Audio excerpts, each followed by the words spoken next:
We have our Father Mathew's Vineyard Cabernet Sauvignon, another one of our family collection single vineyard wines. The really special story about this wine is the vineyard and where the name comes from. So the vineyard is owned by St. Joan of Arc Parish, and it sits right at the southern end of the town of Yountville. So it's in the AVA Yountville, great valley floor vineyard, perfect position for Cabernet Sauvignon, great warmth that helps us get that perfect ripeness and beautiful flavor profile that we get on the Father Mathew vineyard every year.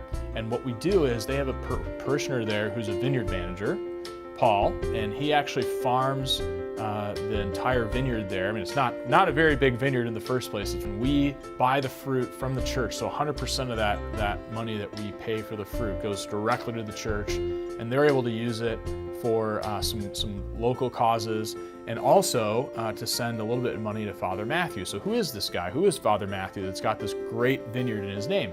So he was a long-time standing pastor at St. Joan of Arc, and people throughout Napa Valley knew this great man who was here in the valley for many years.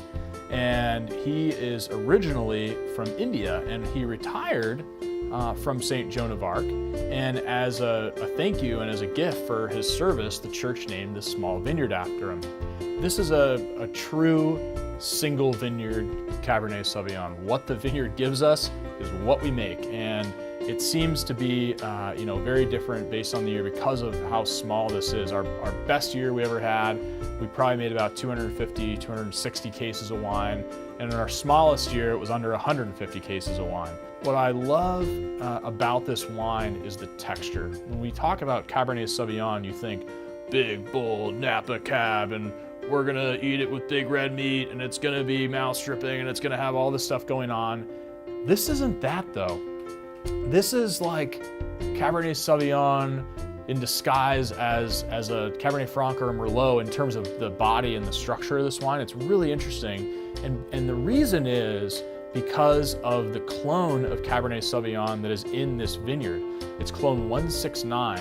It was developed, back in the 90s, I believe. So relatively a young clone, in the wine business, since we've been making wine for thousands of years. But this clone always delivers bright fruit flavors, but the tannins are soft and silky, and it's surprising. When you would blind taste this, you'd be shocked to know it was a Cabernet Sauvignon. So you get this delicious cola berry flavor on the Cabernet, and it's accented by some other, great baking spices from the oak that we use, and also a little hint of cherry as well. So it's a really lovely, really easy drinking Cabernet Sauvignon. And if you love Cab and you just need a glass of Cab and you're not necessarily eating, this is the Cab to do it with because it pairs great just on its own. Enjoy.